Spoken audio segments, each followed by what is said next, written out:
welcome to No Life Digital. It's the tech portion of the show. How you guys doing? Hope you guys enjoyed the gaming portion of the show, which aired yesterday. Remember, the show airs every Wednesday. Check it out. It pops up on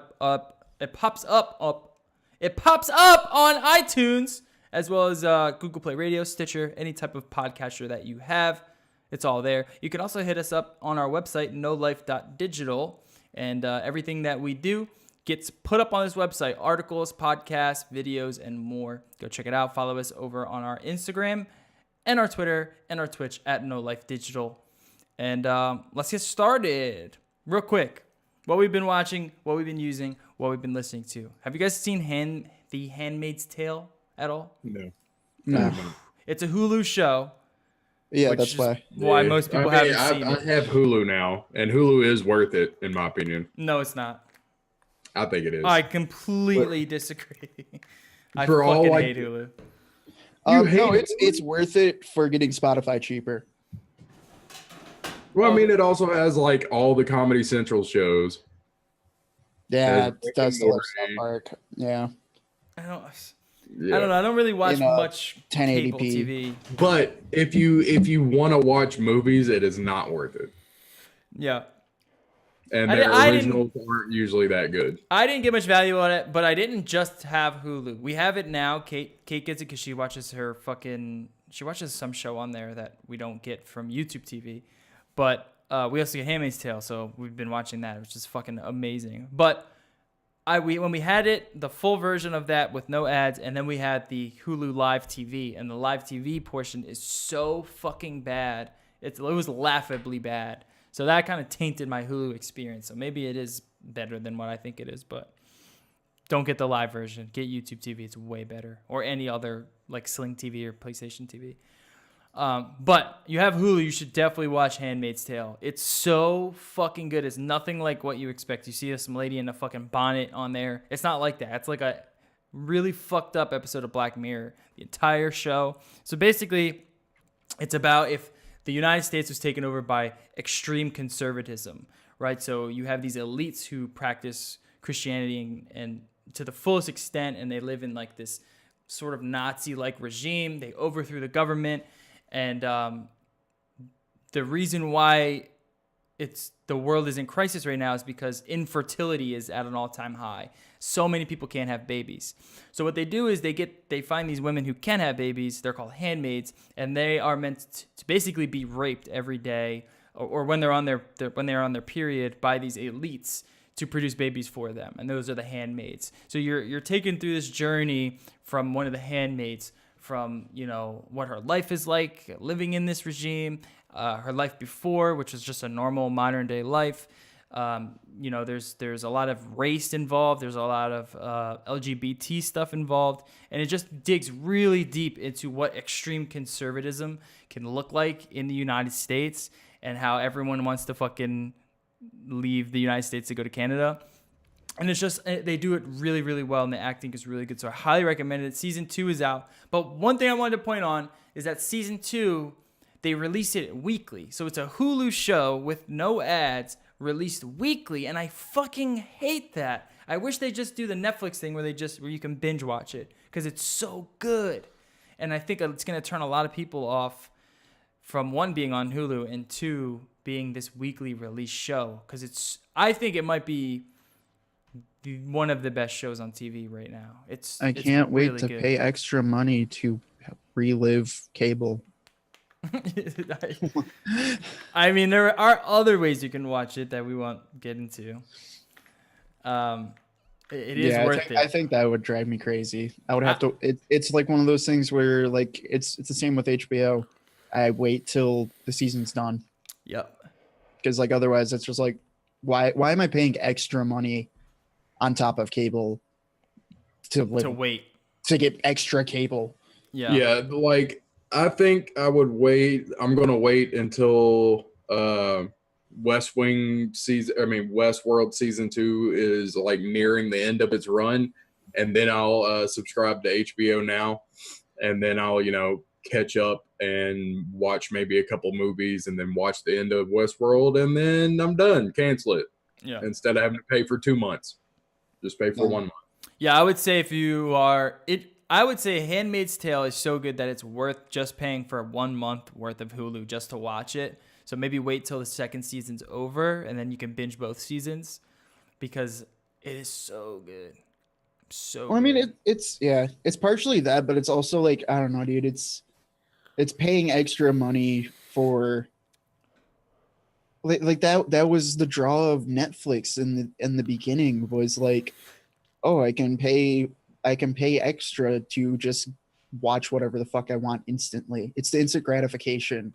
So then paying extra money to just be like, still got you for 3 months. Like, fuck that. I know, it's stupid. I don't know why they did that.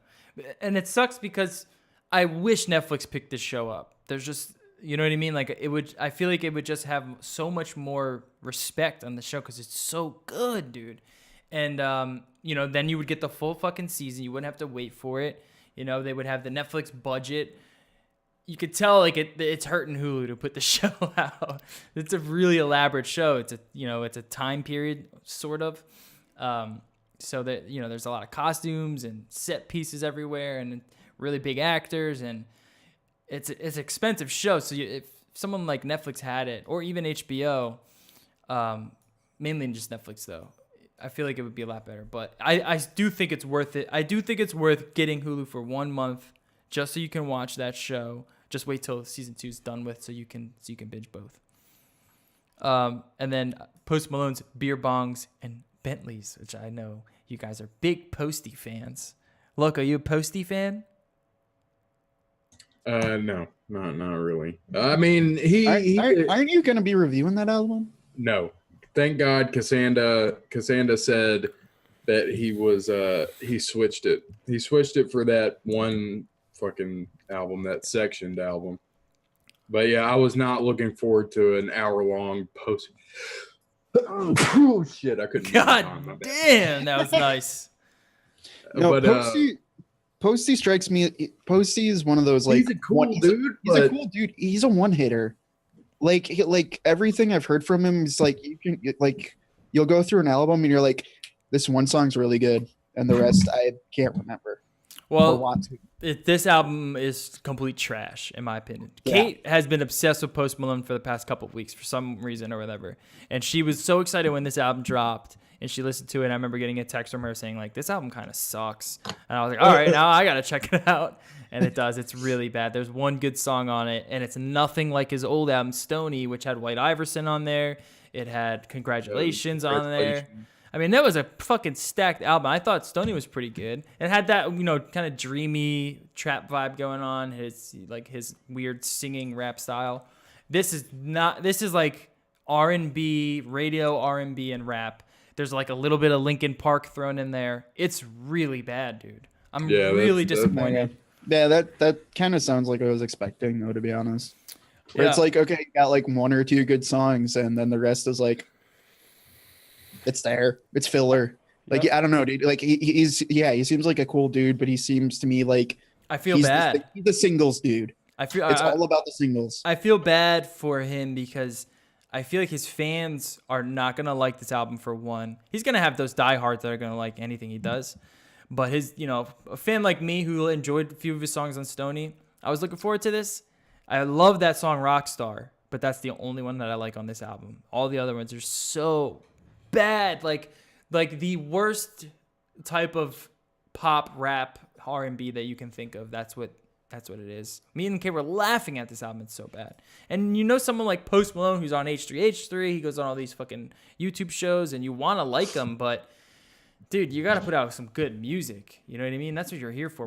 We don't like you because you're a fucking weird dude who has an Amish haircut. We like you because you make good music, and this is not it. Well, the thing is like I said, or like I was trying to say earlier before I sneezed, I like Post Malone. He's a cool dude, but I've never really liked his music. I thought that White Iverson was cool, kinda. I like that, yeah. But other than that, I don't like Post Malone music. But he's a cool dude.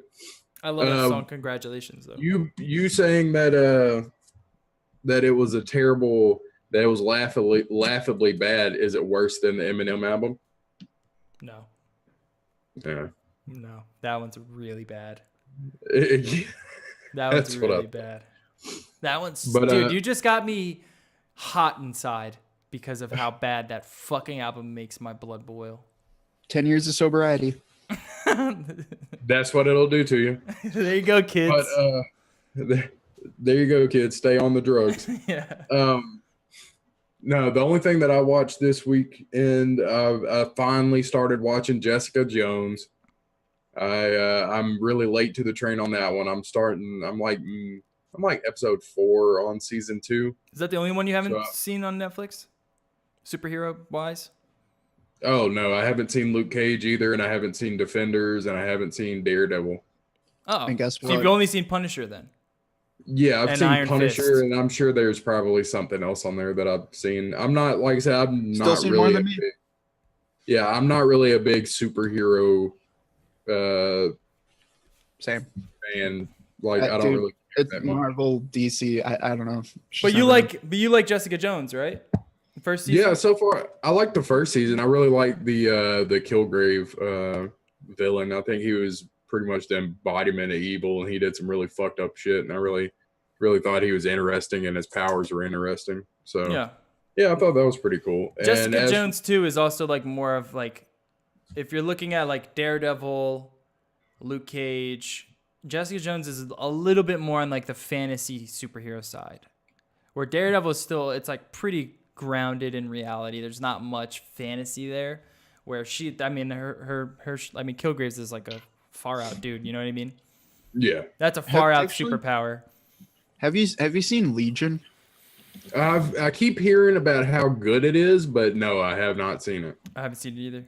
Okay, I was wondering. I have seen that one. I have seen. I was wondering how it compared. I guess because that one, that one's actually pretty good. And I'm saying I don't care for superhero stuff. That one was good. Like there's a lot of character development in it. It's really good. I think another point in Legion is like one of the main things is like he doesn't know if he's a superhero or if he's just a schizophrenic kind of deal. So yeah, everything that I've heard about that Legion, it sounds really cool, but for one, I don't have cable TV. So I mean, there are ways around. Oh, it's on that, TV. It's off of it's on FX. FX. Check Hulu now that you got Hulu.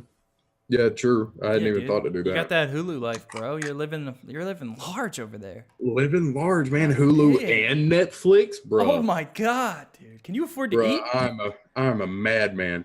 But other than that, as for what I've been listening to, we're reviewing. One of my review picks for next week was the new car seat headrest. So I've been listening to that. How is that? It's not too bad. You know, it's car seat headrest. So it's more of the same?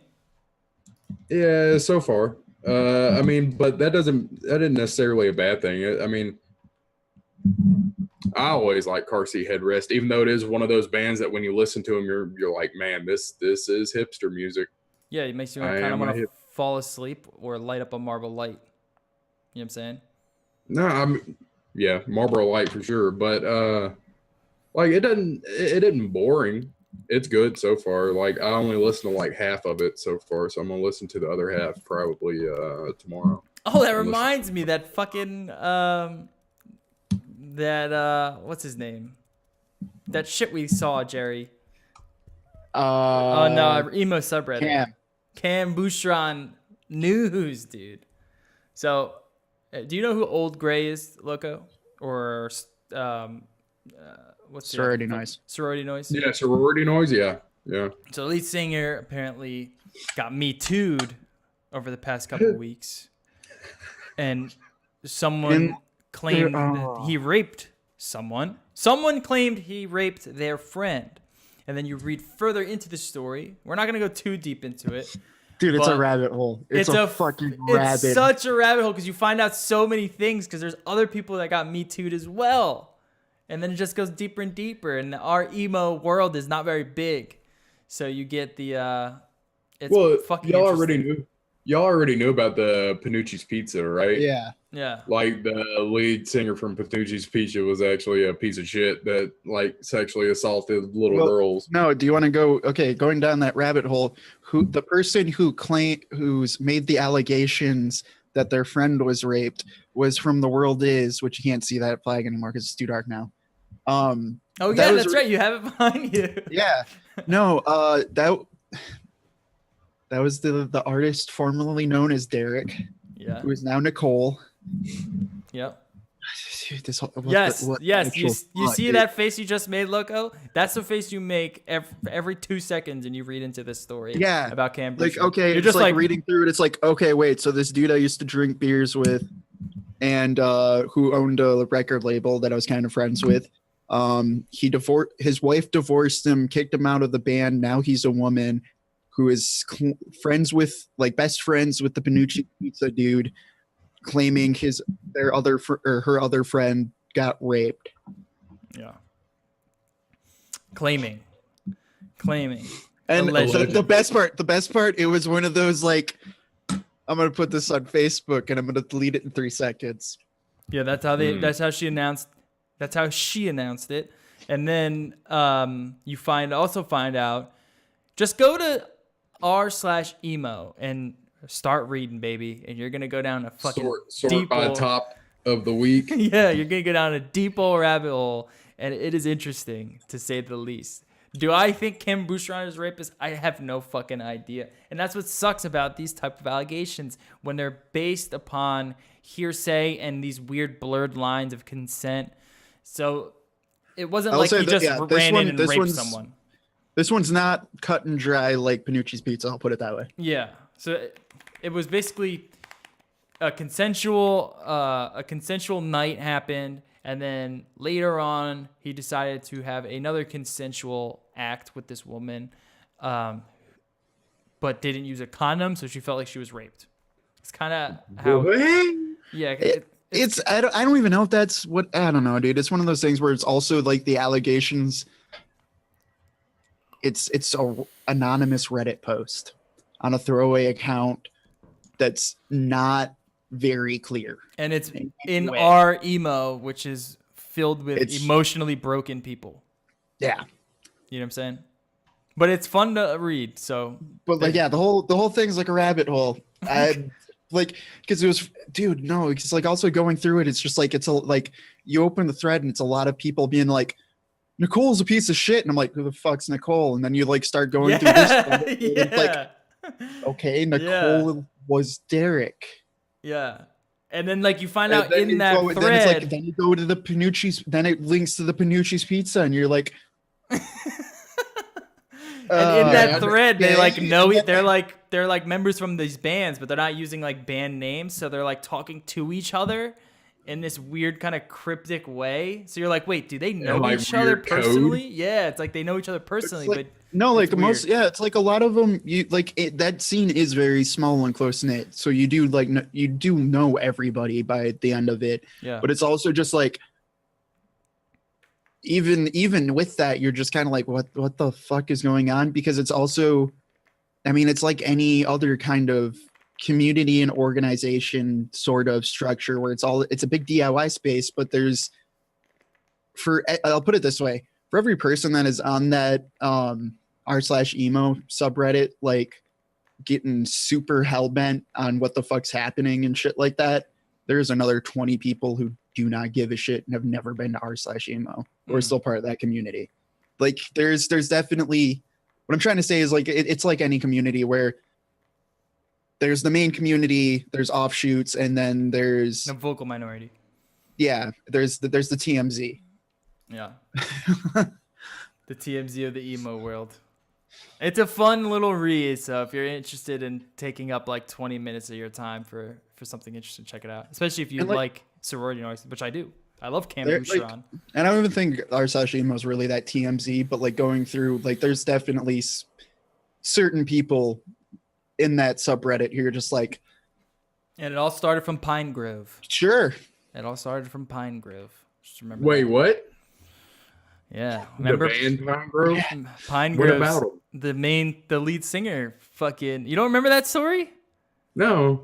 So Pine Grove. Bro, I love Pine Grove. Yeah, well, dude, let's just say just go to r/emo and then go Just type Pine Just Grove, go and to- I'm sure yeah, you'll just end up where we search it. were. Wait, we're talking about the same band, right? Yeah. Like, Yes. like a fake. Like country folkish band. Yep. Yeah. Fuck. God No, damn I'm it. gonna say just go to And r/Nemo and then his- go to just search up things, but also just go to their Just go there. rules. And there's now just like a list of bands that are banned from talking about on the subreddit. Oh, really? Oh yeah, I no, didn't you're not see that. like Jank, Panucci's Pizza, all that shit's banned. Oh, I didn't You're not- see that. You're not allowed to fucking post anything like that, stuff like that. Yeah, no. Well, the Pine Grove one, I will say, it's that the situation there is a lot. It's really weird. It's not like he raped someone or sexually assaulted someone. This was like a really weird kind of mental abuse thing, I guess is what you could say. But check it out if you like Pine Grove, which I do as well. I don't think they're gonna be making much music anymore, unfortunately. All right, moving on to some news. Let's try to breeze through these. T-Mobile and Sprint are merging. Dum dum dum. I think this is fucking awesome because I have Sprint and I would love to have a little extra coverage. Hasn't this been going on for like ever? Yeah, they've been talking about it forever. Don't expect your like coverage too soon. No, I'm not expecting much. I love Sprint, to be honest, just because I've dealt with Verizon for so long. I like both of them, and it makes sense why they're merging because they're number 4 and number 3. You know what I mean? Yep. But the thing that's also never made sense to me about that merger is like, it makes a little bit more sense now that we're 4G going towards 5G, and that's like the main form. But it's also just like CDMA carrier merges with GSM carrier. Yep. Have fun. Like, yeah. Well, I mean, like with the 5G stuff, I'm not really like it's gonna happen regardless of who merges. You know what I mean? I just like Sprint. Well, I just mean like I've had such a bad experience with Verizon, so I want Sprint to win. It's that, but it's also just like, okay, you can use a OnePlus 6 when it comes out on T-Mobile, and you can't use it on Sprint. So what the fuck does that merger do? I have no You know idea. what I mean? It's like it's just like so many things like that where it's just like, all right, so you use 2 different radios.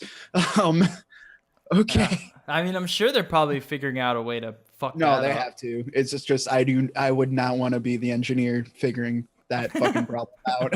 Just put them both in the phone. I mean, that would be the smart thing, but We'll see. Maybe they can use both to get the 5G, which would kind of make sense if that's possible. well, yeah, that's what I was saying. Like now that it's more of a 4G world than a 5G, like because that is a different radio signal basically. Like all of the 4Gs are pretty similar. Yeah. It's the main CDMA, like it's the main cell radio for like cell service and stuff. That's why a lot of people were trying to figure out, like Verizon was trying to figure out voice over data and stuff like that. And that's why that's a really big thing with like that HD calling stuff and things like that. A lot of that is basically VoIP. Yeah. So that's why they've been trying to figure that out more than just like, Yeah, I have that for Sprint. send in your texts through SMS over CDMA versus, all of that kind of crap. That's where that gets fucky. Yeah. Here's a little graphic kind of showing you the available spectrum for 5G. It's a weird graph, but it just shows you how much bigger it'll make. Like it basically covers, the Sprint covers the mid-band section where T-Mobile has the low band. And you can see like the different areas between the dense urban metro nationwide. So I'm interested. I like John Legere. He is an interesting fellow. That's a good way to put him. Yeah. Interesting. He's an interesting fellow, and he seems to be good spirited. You know what I mean? He doesn't seem to have any malice behind him, at least from what I've seen. Yeah. I mean, dude, he's always gonna just be the weirdest fucking like. Hey guys, it's John Legere here. Yeah, I mean it's mostly because of like looks, but like he is, dude. He's the Tommy Wiseau of CEOs. Like that's who he is, dude. He is. That's a fucking perfect way to put him. He's the Tommy Wiseau of the CEO. Like he is the one who is just gonna like walk out and just do some random fucking thing, and you're gonna be like, yeah, I'll tell you what. Okay. I remember I had T-Mobile. T-Mobile was one of my first carriers because it was so cheap when it first came out. And I remember being like, this is awesome because it's so cheap. And I had fine service until I didn't. And then I got Verizon because I was like, I'm sick of fucking not being able to get cell service in a basement. And then Verizon basically is just so expensive. And then I got Sprint, and I've been pretty happy with Sprint for the past few years. So hopefully this makes it better. What sucks, unfortunately, is now it just tightens up that oligopoly that these companies have. But you're not really going to ever change that unless Elon Musk shoots a fucking Wi-Fi satellite that covers the world. Yeah, pretty much. All right, Intel Nook. The new Intel Nook, and I want to talk to Jerry about this because It's so cool. I know you've been dying. Too expensive. I know you've been dying for a Mac Mini, a new Mac Mini. I mean, I still have my fingers crossed. This one is will cool. actually come out. This one's But cool. like the new Hades Canyon is it's pretty fucking cool. Thunderbolt 3, which is awesome. So you can connect an eGPU to it if you needed to, but it's really not meant for that, you know. 4K support, dual monitor capable. This one that we're specifically looking at, the new i7 Hades, 3.5 gigahertz, 16 gigabytes DDR4, and it's basically just a tiny little fucking PC. But the best part is it has integrated graphics in it, which is fucking dope. Does this? Well, no, it's dope because they've always had integrated graphics. It's dope because it's Vega integrated. Well, it's Vega, yeah, Vega graphics. Yeah, it's not. Yeah, no, this one that we're that- looking at doesn't have Vega, so this is the wrong one. This is the. Yeah, I was gonna say you the one you had in the link was wrong, but no, the integrated Vega graphics is, it's probably like 4 times faster than just regular integrated Intel graphics. Like it's actually faster than the Ryzen AMD APUs, barely. It's also beats the shit out of Iris Pro, pretty much. Yeah, it beats the shit out of it, which is awesome. Because Iris Pro it's the base kind of standard, right? If you think of it as base standard, and you can get a good amount done on Iris Pro. So as soon as you add that extra little power to it, this basically makes it awesome for, you know, if you're doing a little video editing, photo editing, and you could play some light games on it. You could definitely play some Fortnite on it. You know? Oh yeah. No, you could play probably most games 1080p set, or at least 720. Like you could actually, you could play everything at 720 at least. And I mean, dude, you could probably play most everything at 1080. Mm-hmm. Like you're not going to be, hitting 60, 90 frames, but you're definitely going to at least be able to play 1080, 30. But that's impressive because it's this big. Yeah, it's super tiny. You could slap it on the back of your monitor, and you basically have a super tiny PC, which is awesome. But I'm gonna wait and have my fingers crossed because you're right, it's expensive, and also Apple's support for AMD integrated graphics is definitely not there. Yeah, I don't feel like going through and trying to make a Hackintosh with using Mac OS and AMD anything really, to be honest. Well, they're AMD. They run AMD normally. Like their current stuff, right? But like not the integrated stuff. Yeah, I don't know how that works. I don't know how that Vega integrated. Because I don't know if they're the same drivers. Because like what Intel made them do is really weird. Intel has pseudo control of the drivers currently, even for the AMD graphics chip, where it's just the AMD drivers that they would normally launch, but branded Intel. Yeah, it's literally like the software is literally just rebranded Intel, but it's still the exact same piece of software. So like it could work. Is it worth $1,000 to find out? Yeah, no. You could run Windows 10. You could do that. No, as a travel PC, this is probably the best thing ever. Like so far, currently. It's pretty bad. I'm trying to think what I could use one for. Oh, dude, as a TV media PC, like this thing's amazing. But it's really one of those things too, where like if you are lacking space, it's kind of great. Yeah. Like kids going to college, like if you're really worried about like, oh shit, my dorm's tiny, and you're like thinking like, oh, I'm gonna buy a gaming laptop, dude, just buy one of these and a nice monitor. And you could take it home with you, play at home. Yeah. If you got a monitor at home. Yeah.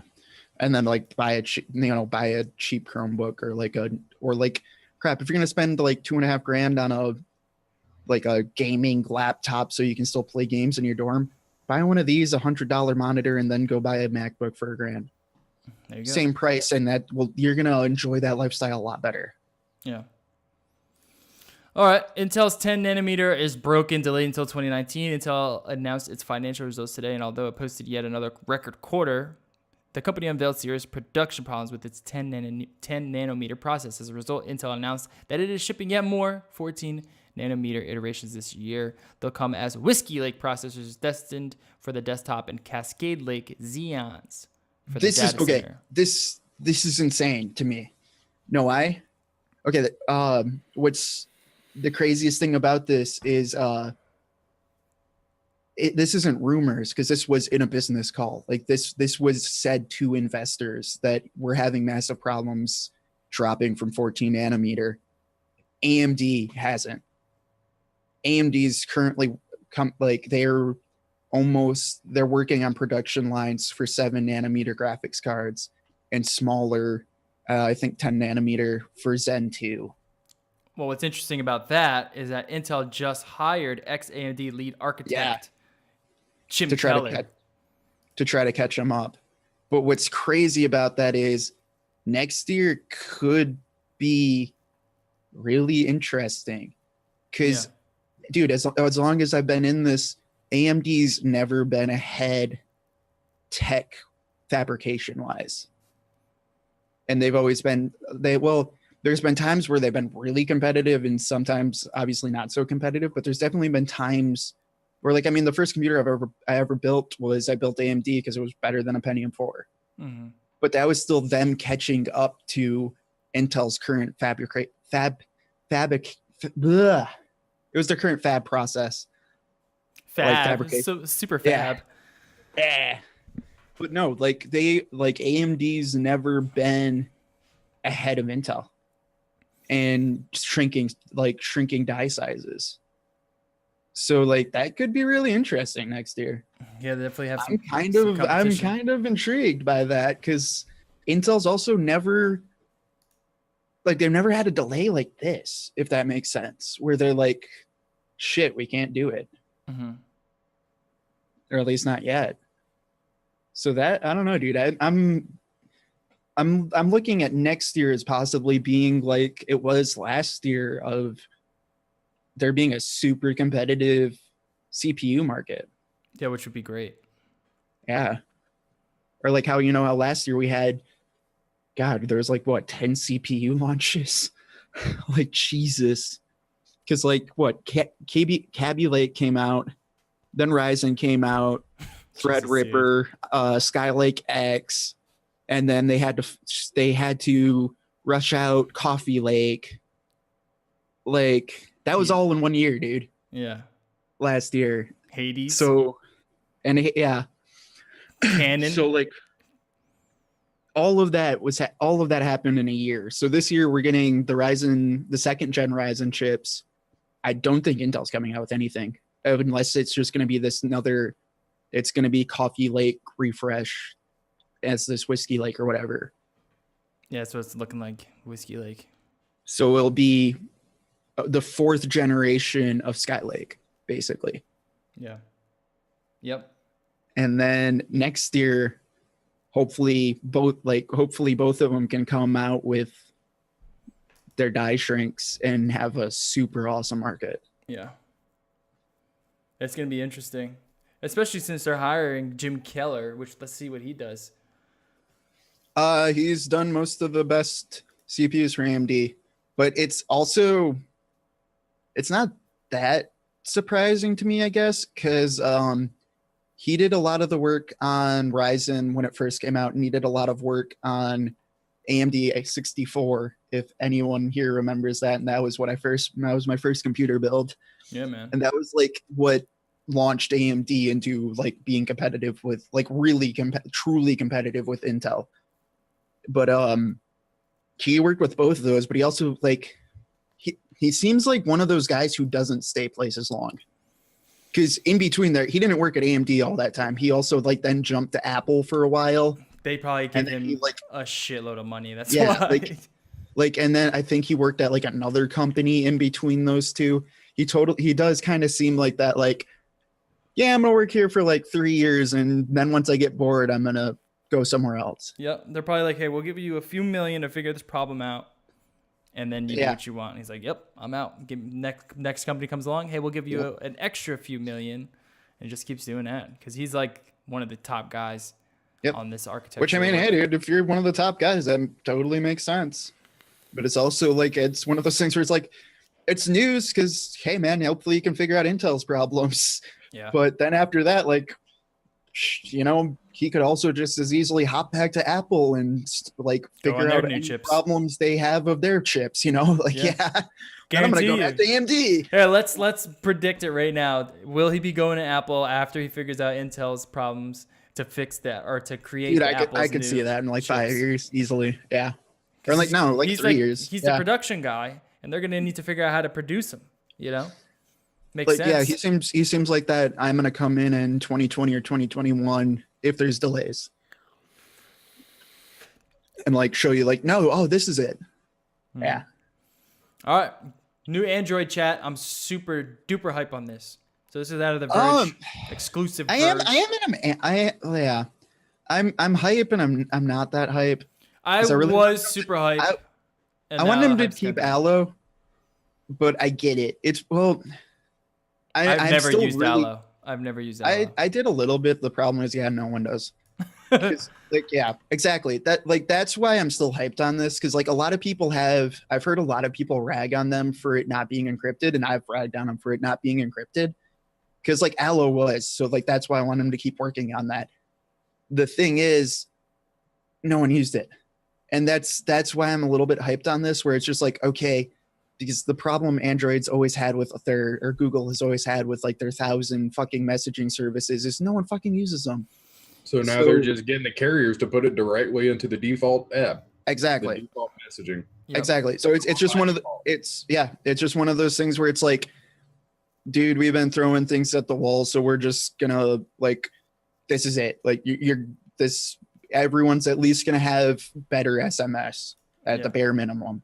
And then, you know what, in a couple of years, maybe we'll try Allo again, something like that, and actually get people to use that. But if no one's going to use it, like they're just going to try to make this as best they can. It actually says that it's not even going to be SMS. It's going to be RCS, rich communication. Which it's basically SMS 2.0. No. Like it is still, like I'm saying it's like SMS because it's not like iMessage. It's not an encrypted messaging service done over data. This is still something sent through your cell phone, through radio wavelength, to your carrier's cell tower that's then ported to someone else's cell tower, et cetera, like that. And it's encrypted. It's just not end-to-end encrypted. It's not fully encrypted. But the part of the reason, too, I've heard with this is because, I mean, like Google and Android doesn't have that position anymore that they can do what Apple did. And what I mean by that is it's open source and they give it away for free. So if they were to like, because there's arguments that like they should just try to copy iMessage and just force it onto carriers. And I agree. Can't, dude. I would agree as well. Like, well, I want them to do that, but it's one of those things where it's like if they do that, well, okay, your carrier is just going to put like 18 bloatware pieces of shit all over Android and just completely rip it apart. Yeah. You know what I mean? True. Because like if you're buying it from a carrier, they have the final say of what your Android is. That's why you should buy not from your carrier. But I might check out Allo now because like they need to fucking fix the messaging on Android. It's just not as fluid as iMessage is. And I know a lot of people don't give a shit about encryption, but that's important for a lot of people, right? Yeah. So Like if you have something that's not as good as iMessage and it doesn't have that tight security, it's really hard to get people to switch over to that platform. But they need something better than what they have now. So hopefully this is a good step towards that, you know? No, yeah, like that's I see this as like in a really shitty position. This is definitely, I think, one of the best ways they could have made it better. Yeah. Like this, like there's not like there's so many weird nuances in that where it's like I think this was a decent solution. Yeah. It's the best solution, probably not, but like it looks really good. Yeah, for what it looks it is. good. It's gonna be Like, pretty quick. If it makes way better version of SMS, that's sure, yeah. Like, Yeah. And they're gonna be able to implement all of their Google shit into it, which is awesome. But the problem is like they don't have the Hangouts anymore. They're not doing Hangouts or Allo. What is their like? Is Hangouts like their FaceTime alternative? Duo, which I've never used Duo either. No, Duo is actually really good. But hopefully they can implement that into this then. And then, because I love FaceTime. No. I use FaceTime all the time. Duo is still probably going to be a separate thing. And because Duo is encrypted, as far as I know. And like FaceTime stuff, you definitely want that more encrypted than like bring me a pizza text message, you know what I mean? But like that's a separate app that is really good, and that's basically it's FaceTime. And it works with FaceTime really well. Okay, good. That's good. Yeah, no, like that actually it works with FaceTime really, really well. Or like Duo, whatever. Like that's a good app, I think. Good. So they're stepping up the messaging game because they need to, man. That's the biggest problem that I had with my Android. And still like texting Android people on an iPhone. It's like you see those green bubbles. You know what I'm saying? And you're just like, shit, man. You can't like certain things. Like there's little nuances that Apple adds to the iMessage that just make it a little nicer texting experience. And Android doesn't have that option right now. So hopefully this helps it out. And there's also new Gmail. So Gmail added some new stuff to their platform. You got a right-hand toolbar. You get like a bunch of different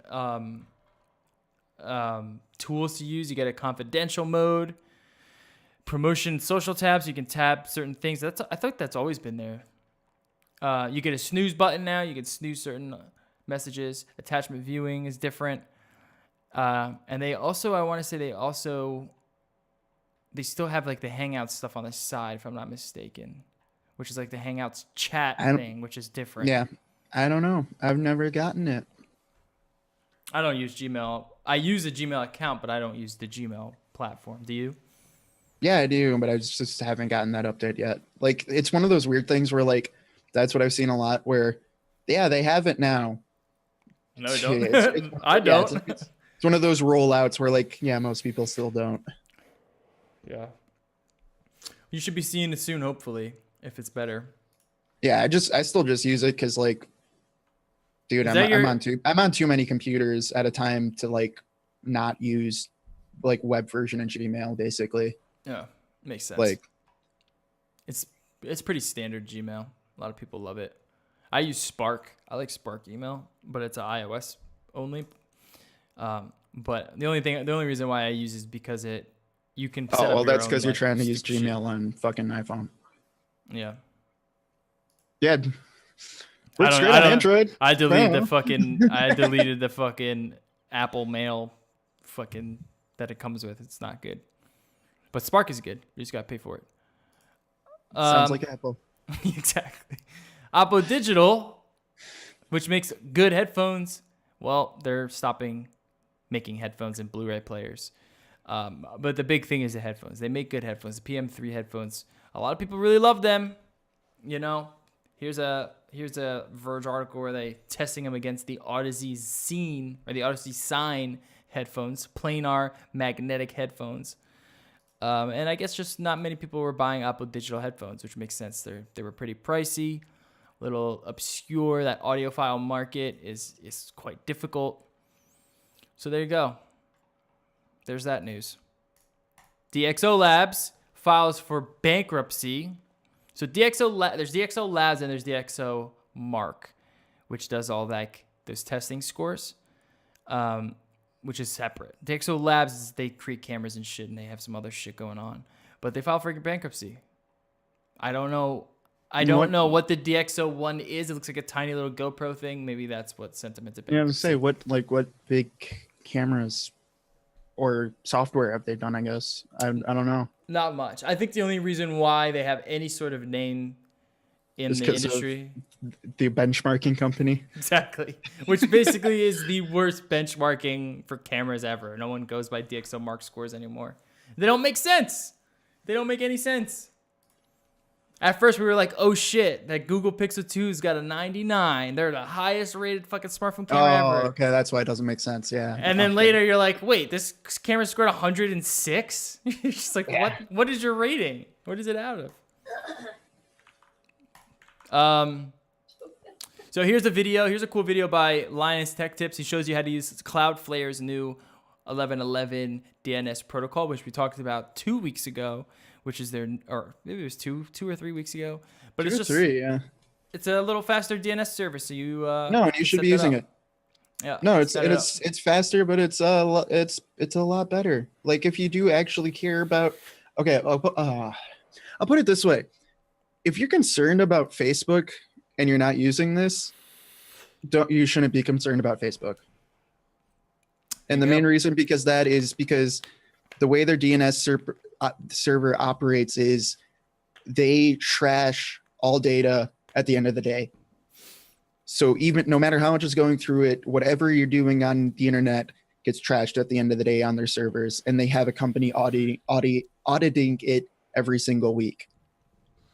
If you don't do that, I guarantee that your internet service provider knows way fucking more about you than Facebook ever will. Yeah. Yeah, most people are using, I shouldn't say most, but a lot of people are using Google's DNS as well, which is 8844. That or the 888. Or 888. All 8s. 8088. Yeah, it's 4 8s or 2 8s and 2 4s. Yeah. Yeah. But no, use 1111 now. There you go. So check out this video. It's by Linus. You'll see it. Faster internet for free in 30 seconds. No, seriously. And Cloudflare. I use Cloudflare for all my websites, and I love Cloudflare. They're great. Yeah, I was gonna say, no, I run a couple of things with Cloudflare, and that's usually if someone needs DDoS protection, that's usually what I'll tell them to buy. Yeah, it's they're like industry wise, like they got a great service, and they're fast, man. And if your website has a lot of images, a lot of video, just a lot of media, it's a heavy website. Cloudflare will make it pretty quick, so check it out. France takes France.com from a man who owned France.com, and now he's suing these motherfuckers.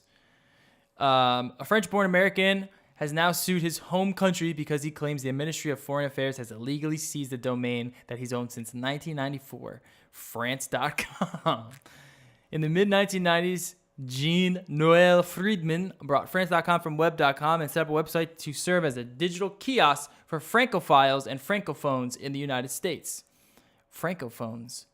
For over 20 years, Friedman built up a business, often collaborating with numerous official French agencies, including the Consulate General in Los Angeles and the Ministry of Foreign Affairs. However, sometime around 2015, that very same ministry initiated a lawsuit in France in an attempt to wrest control of France.com domain away from Friedman. Web.com locked the domain, and Friedman even roped in the Berkman Klein Center at Harvard Law School to intervene on his behalf. By September 2017, the Paris Court of Appeals ruled that France.com was violating French trademark law. Armed with this ruling, lawyers representing the French state wrote to Web.com demanding that the domain be handed over. Finally, on March 12, 2018, Web.com abruptly transferred ownership of the domain to the French Ministry of Foreign Affairs. The company did so without any formal notification to Friedman and no compensation. I'm probably one of Web.com's oldest customers, Friedman told Ars Technica. I've been with them for 24 years. There's never been any cases against France.com, and they just did that without any notice. I've never been treated like that by any company anywhere in the world. If it happened to me, it can happen to anyone. Not a good look for Web.com, unfortunately. They're stuck in a pretty shitty position. Also, not a good look for France. No, definitely not a good look for France. These I mean, domains, that's- man. That's Domains. news to me that web.com still exists. Yeah. They just exist. There's probably just some guy sitting in his house and fucking the country of France called them. They were like, we're going to fucking sue you if you don't give us this goddamn domain. And he was probably like, I don't know how to do that, but I'll try. So if you go there, it basically just takes you to like this French website. Shows you all about France. I mean, but wouldn't There you it go. probably also be helpful if he sued that company too? Oh, for sure. For sure. Instead of like, I'm going to sue France, the country. Sure. I don't know. None of the defendants have yet make a formal appearance in Alexandria, Virginia courtroom. Web.com, the original registrar, is not a party to the lawsuit. However, the company seems to have taken it upon itself to heed the French legal ruling and give up the France.com domain name without a fight. Which is pretty fucked up, man. That's pretty fucked up. That's pretty fucked up. You can't do that. You can't do that. Like the Dallas Cowboys domain is like a notorious one. If you go to cowboys.com, let's see if it's still that way. Yeah, if you go to cowboys.com, basically it's a website where you can hire cowboys to come to your parties or strip. They're like stripper cowboys. At least it used to be like stripper cowboys. And the Dallas Cowboys famously offered this company millions and millions of dollars all the time to try to buy cowboys.com, and he just won't sell it to them, and they can't take it. So if they wanted to, I guess maybe now if it's owned by web.com, they could just call up web.com and force Dude, a I lawsuit. also love that at the top, like the owner, dude, this guy's a legend. The owner of this domain is willing to entertain a sale or other proposals. It's the top of the fucking website. There you go, man. That's, I don't know. All right, a couple more stories and we're out of here. This is an interesting video, another Linus Tech Tips video. Apple refused to fix our iMac Pro. This spawned some controversy between those who are part of the Apple sheep herd and then obviously the PC group. Basically, what happened was there was some modifications that he made to this iMac Pro in which Apple refused to fix, even if he would pay. Like, he was willing to, pay for any fixes that needed to be done. I'm not exactly sure. He was willing to pay for any fixes, and he was even willing to pay for someone else, not Apple, to third party fix it, as long as they could get the parts, and couldn't. Still can't. Yeah, still couldn't fix it. And I don't get how this is a controversy personally, but yeah. I don't get it either. The right to repair law, or the right to repair, what do you call it? The right to repair. I mean, it is a law in places now. Yeah. It should be a law everywhere. You should be able to, for one, fix your own products with parts, but or pay someone to fix your own product with parts. You shouldn't be barred from that. It's your personal property. And that's it. There's no other debate around it. Yeah. There's no other debate around especially when it's like, dude, this was like a what, $12,000 computer? Yes. He keeps saying $5,000. He didn't buy the base model. He bought literally the most pimped out one.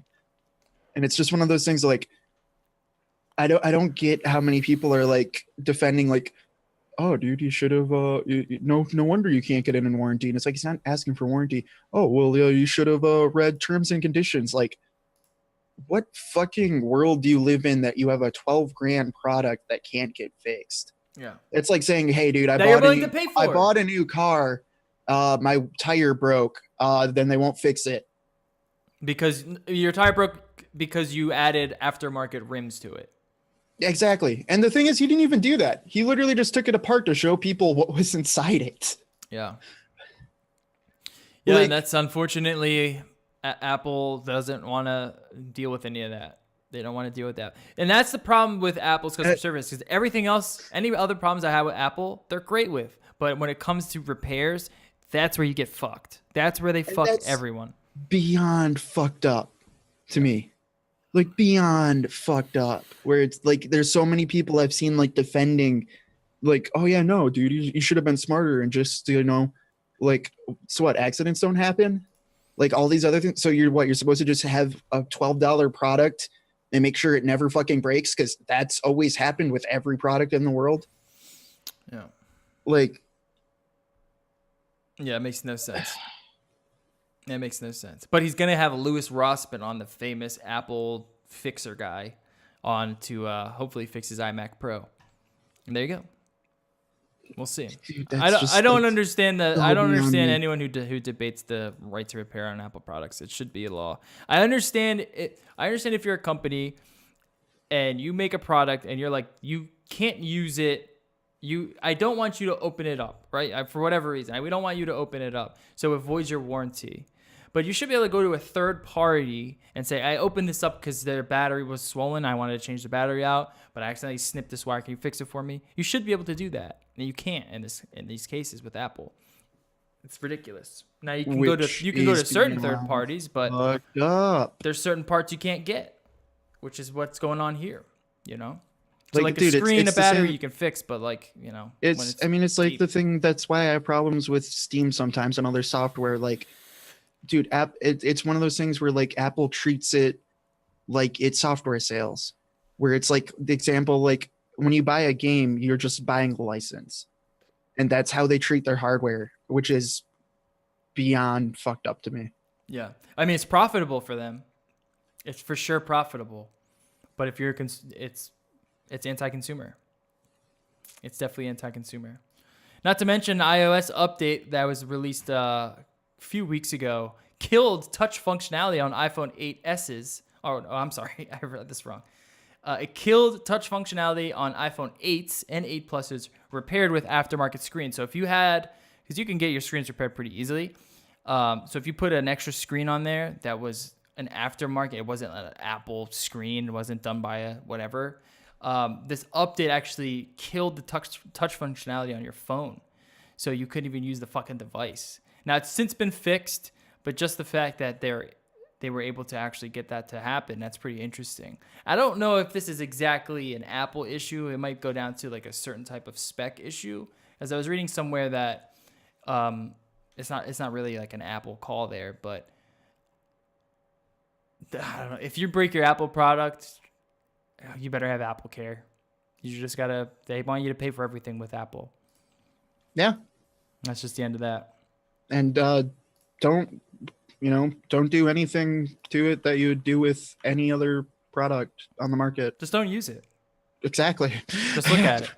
Like pretty much, dude. Just look like, at oh it. no, you broke it. Guess what? You got to buy a new one, basically. Because, yeah, there's so many things with that I just, I don't know. It boggles my mind, dude. Because like they do some things really great, but like just that is something that has to fucking change.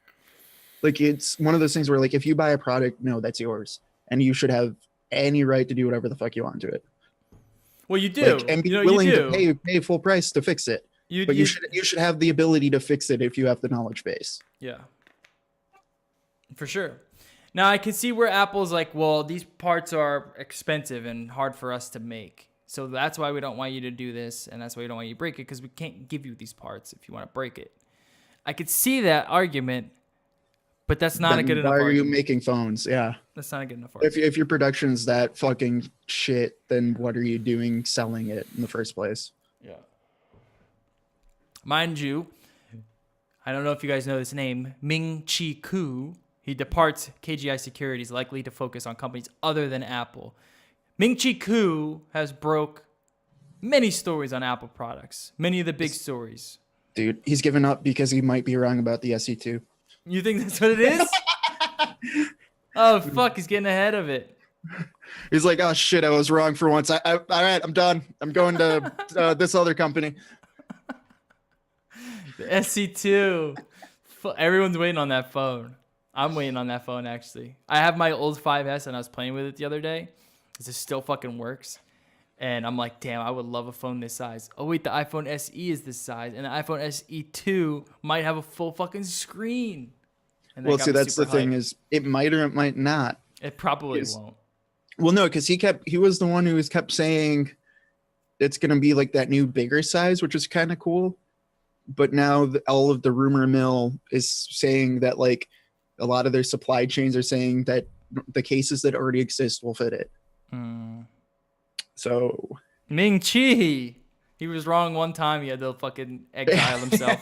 So I mean, I don't know what it'll actually be, but it's just like I would laugh if it's like just start a conspiracy that like nope, he was finally wrong, so he just gone. You heard it here first.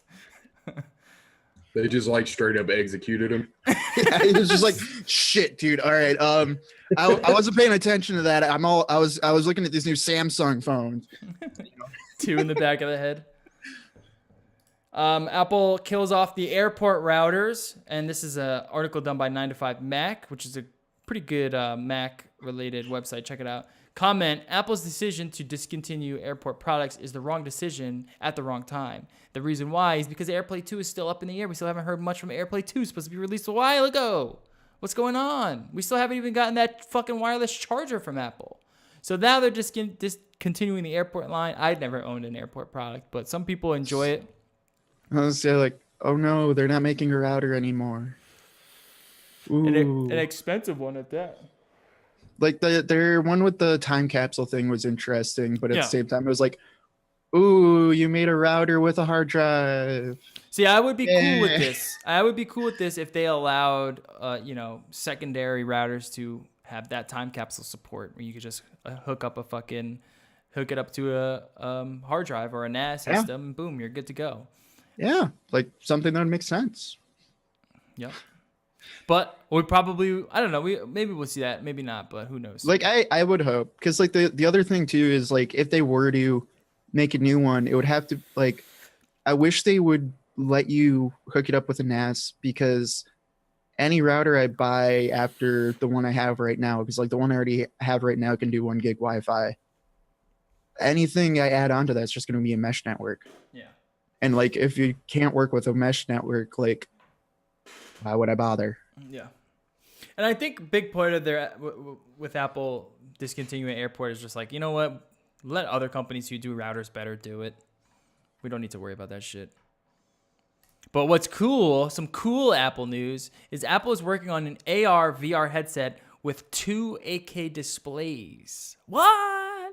The headset, which is codenamed T288, features an 8K display for each eye that would be untethered from either a computer or a smartphone. So it's a standalone 8K VR AR headset. Instead, it would connect to a dedicated box using a high-speed short-range wireless technology called 60 gigahertz WiGig. The box would be powered by a custom 5nm Apple processor that's more powerful than anything currently available and similar to the custom chips that Apple will use in future Macs. At the current time, the box resembles a PC tower, but it won't be an actual Mac computer. Quote here, the future of VR is expected to be cordless devices, and Apple wants to bring its trademark simplicity to the setup. The box would use a wireless technology called 60 gigahertz WiGig, the person familiar with Apple plans said. A second generation version called 802.11ay would boost speeds and range and make the technology more attractive for high-end VR headsets that aren't tethered to computers. Users will not need to install special cameras in a room to detect their location, as same with available VR headsets. All the technology will be built into the headset and the box, which is like, how is that even going to work? Past rumors have suggested that Apple is working on a number of virtual and augmented reality prototypes using a secret research unit, but recent information has been specified to a set of augmented reality smart glasses. It is not clear if the smart glasses mentioned in the previous rumors are the same as this new AR VR headset. Okay, this is the shit that I actually want to see from Apple. Yeah. We're like, this is that shit that's too good to be true, but I want to see him take a crack at it. Because like that's what I miss is like products that were actually really fucking cool and new, and not the same fucking thing done worse. They're betting big on AR and VR for sure, because they've been putting that shit in for a while now. And one of the reasons why I got the 8 was for the VR or the AR capabilities. And now with these new processors that are supposedly badass, they're putting it in. You got an Apple design headset, which will probably look nice, easy to set up, bada bing, bada boom. Like, you don't need cameras. Dude, it's one of those things where it's like, I don't see 8K screens come in front of my eyes coming out in a year and a half. But you know what? If anyone's gonna do it, dude, sure, go for it. Like this is what I want to see him shoot for the moon. Like that's what I want to see him do. I can't even imagine how good that would look in VR. Two Bro, FPS. It could either look really good or fucking terrible because I think there might be a point where there is too much. Yeah, basically, like I was about to say, my ass just got 4K TV, 4K television, and I agree with Jerry. Like at a certain point, I think resolution is just going to be too much. Like Never. because Not in VR, never. No, I think in VR, especially because it's right in front of your fucking eye. Yeah, but you won't be able to see those pixels. That's the point. Yeah, but you probably couldn't with 4K if it was right in front of your eye. But I don't know. You know what I mean? Like that's a PPI that's so fucking insane that like yeah, it's so tiny. Because right now that's a big problem with VR is like you can see pixels. You can see the pixels. You can see that's where kind of the screen door effect comes into play. The problem with but this it's also one of headset, those things where it's like I don't know how far that taken to the other way. You know what I mean? So like it'd be I want to see it, but the I problem can also is see that being like the problem is this is not going to be cheap. This is going to be fucking expensive. it's gonna be like $6,000. Yeah, it's gonna be so expensive. Y'all are talking about how excited you are, and I'm like, why to read about it? You know, I mean, I'm not gonna be able to buy that shit. I mean, I might fucking sell my car and put a down payment on one. You want to chip in with me? No. I mean, I would rather buy this than a $4,000 MacBook. There you go. Yeah. You can live in the MacBook at that point. Yeah. But no, I guess I'm like alone in this category because, like I said, since I have got my 4K TV, I've started watching a lot of 4K. And dude, the content's not there yet. Yeah, the content's not there. Definitely not there. But what is there, it's really beautiful picture, and I really enjoy it. But sometimes it like takes me out of it. It really kills that cinematic element. Oh, you fucking. No, it really does, dude. It really does, because I'll be watching it and I'll be like, this just looks so real. like an obvious movie set shit. You know what I mean? Like instead of like I'm not one of those people that are like, 30 frames are the only thing you're supposed to get. It's the only cinematic, the cinematic 30 frames. No, I don't. I'm not like that. You're saying it's too good that you're like, this is a shitty set. Yeah. Yep. Yeah. It's so the resolution is so fucking good that I'll just be watching it and I'll be like, this is just like this. This is shitty. It goes from looking like oh shit a cinematic like movie experience to I'm just like watching these people that are obviously actors. And it gets to the point where like you can like see the fucking paintbrush strokes of how shittily rushed the paint job was. Yeah, like there's getting to be too much definition. I don't even know if I want to see 8K. You just put 8K in front of your eyes and you like see the Star Wars poster that's been painted over the set like 80 times. Dude, I am baffled that you're saying this right now. Can you imagine watching porn in 8K? I can. You're over here like, oh, that'd be awesome. No, that'd be terrible. It would ruin the illusion. Like I don't want to be illusioned. I want it to be there in my face. You know what I'm saying? I want to see every fucking misplaced hair, every fucking cellulite dimple. I want to see it all. You want to see hemorrhoid scars? Well, they could leave those out. That might be too far. But you can't because it's AK. You probably even see the remaining pus. Maybe you have the promotion set on your TV. Do you have promotion on your TV? Where it looks like you're watching a sitcom or a soap opera all the time? Yeah, that's what it looks like a lot. Oh, you have you need to fix your TV then. You have the promotion set. Yeah, I can help you with that. All right, I'll look through the settings. It's not the resolution. It looks like a fucking soap opera, right? Everything that you watch. It's kind of a lot of it. So so you're watching it, basically you're watching a 24p frame rate upscale to 30 frames per second. So they fill in those gaps with software. And that's why it looks like more fluid than if you were watching like something on a movie screen, which is a 24 frame roll. So you could turn that off and you're going to be like, oh, this is what it's meant to be seen as. And that should help you. Shitty paint drawn sets. The more you know. And now you're going to be like, dude, 4K is fucking awesome, dude. Oh no, I still Give me enjoy 8K. 4K. I really like 4K. You don't understand. I went from like a 30-inch like 1080p off-brand like Emerson TV Oh, to yeah. like a 55-inch Samsung 4K. Oh, yeah. Yeah. Oh, So yeah. No, and it's HDR. So oh, have you seen Chef's Table yet on Netflix? Yeah, no. do that. No, do that. Go watch. Go Yeah, go smoke do a that. bowl. Go smoke a bowl, and then put that shit on and watch how weird it is to see food in front of you that's actually on a screen. Because it's so good, dude. The fucking quality of that show is pinnacle. But also turn off ProMotion. It might be called Motion XR or something, but it also might be called ProMotion. I'll look for some motion thing, and then also the very first thing I watched was Planet Earth 2. Oh yeah. Yeah, it was really nice. Were you blown away by the detail?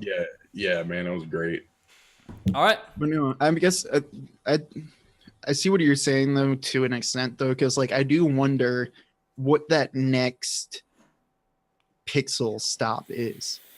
You know how like for a long time we were on 1080p and just like, all right, I can't tell a difference past that. And now we're at like 4K. Like I'm wondering what that next, like, is it going to be 8K? Is it going to be 4K? Like where's that next stopping point where like I don't really notice a difference? I think it's going to be a certain PPI or a DPI where you just can't tell. And the only way you could tell if it was a bigger screen, you know?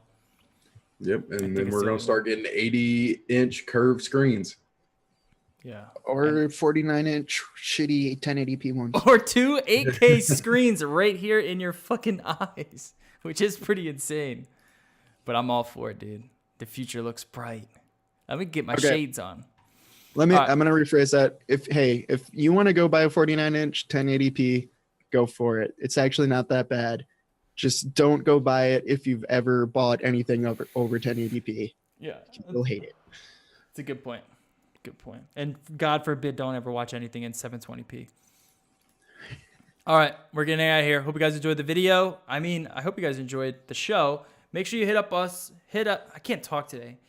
up on our social media right down there. No Life Digital, Twitch, Twitter, Instagram, and our website, nolife.digital. And we'll catch y'all next week. Bye-bye.